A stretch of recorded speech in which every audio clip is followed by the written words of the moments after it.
नमस्कार दोस्तों। आज हम लोग कांग्रेस में गरम दल और नरम दल देखेंगे। चलिए स्टार्ट करते हैं। भारत में राष्ट्रीय आंदोलन की दिशा को महात्मा गांधी के पदार्पण के पूर्व इटली अबिसिनिया युद्ध, जिसमें इटली की औपनिवेशिक शक्ति पराजित हुई, 1899 से 1901 के दौरान चीन में साम्राज्यवादियों के विरुद्ध चलाए गए बॉक्सर आंदोलन तथा रूस पर जापान की विजय, इन सब ने प्रभावित किया। किंतु इनमें वर्ष 1905 में जापान की रूस पर विजय का सर्वाधिक प्रभाव पड़ा।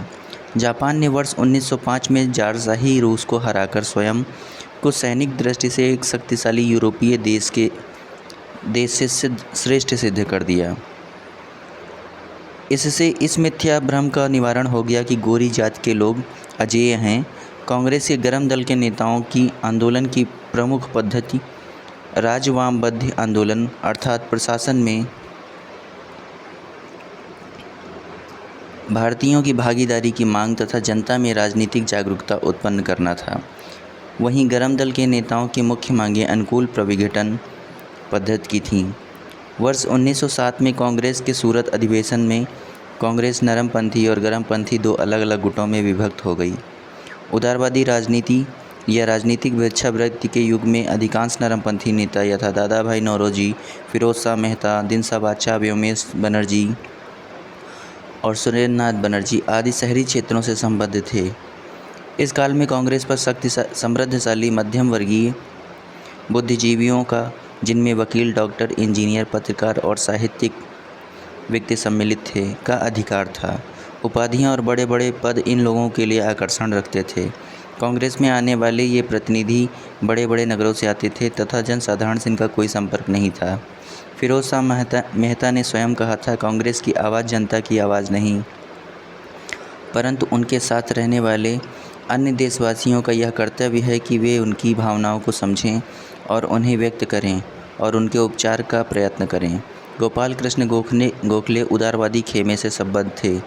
वह समभाव और मृदु न्यायप्रियता में विश्वास रखते थे। उन्हें पूर्ण विश्वास था कि देश का पुनरुद्धार उत्तेजना के बवंडरों में नहीं हो सकता। वे साधन और साध्य दोनों की पवित्रता में विश्वास रखते थे। इन्हीं विचारों से प्रभावित होकर गांधी जी उनके शिष्य बन गए। गोखले ने 1889 ईस्वी में सर्वप्रथम राजनीति में भाग लिया।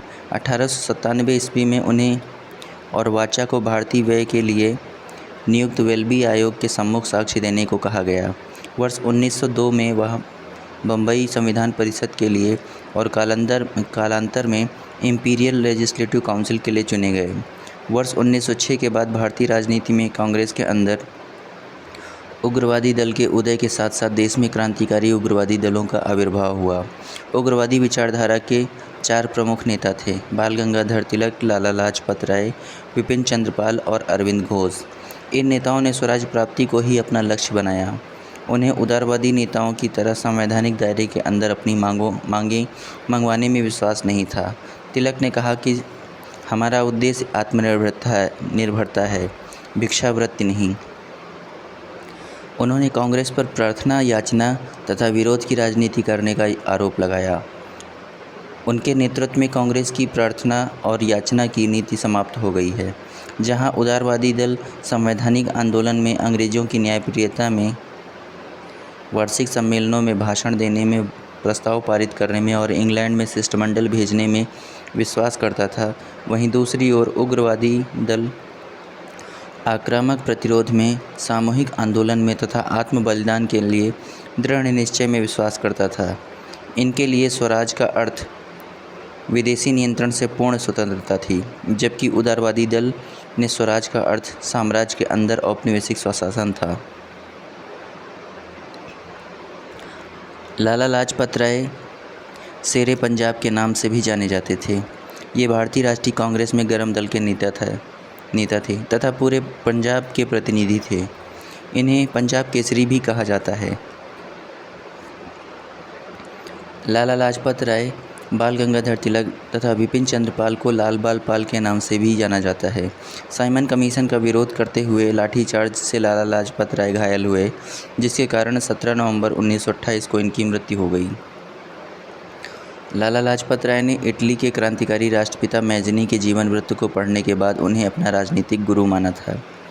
बाद में उन्होंने मैजनी की उत्कृष्ट रचना ड्यूटीज़ ऑफ मैन का उर्दू में अनुवाद किया। बंगाल के विभाजन के विरोध में चलाए गए स्वदेशी आंदोलन के अरविंद घोष प्रमुख नेता थे। इस आंदोलन के अन्य प्रमुख नेता लाला लाजपत राय पंजाब, बाल गंगाधर तिलक महाराष्ट्र तथा बिपिन चंद्र पाल बंगाल थे। तिलक सेवा और बलिदान में विश्वास करते थे और उनमें सरकार की सत्ता को चुनौती देने का साहस था। सर वैलेंटाइन सिरोल ने उन्हें भारत में अशांति का जन्मदाता कहा था। बाल गंगाधर तिलक को सज़ा सुनाए जाने के पश्चात प्रसिद्ध विद्वान मैक्स मुलर ने दया की वकालत करते हुए कहा था कि संस्कृत के एक विद्वान के रूप में तिलक में मेरी दिलचस्पी है। वर्ष 1908 में बाल गंगाधर तिलक को केसरी में प्रकाशित लेखों के आधार पर राजद्रोह का मुकदमा चलाकर 6 वर्ष के कारावास की सज़ा देकर मांडले जेल बर्मा भेज दिया गया। तिलक को हुई इस सज़ा के विरोध स्वरूप बम्बई में कपड़ा मिल मजदूरों ने देश में पहली राजनीतिक हड़ताल की थी। मांडले जेल में ही इन्होंने गीता रहस्य नामक पुस्तक लिखी।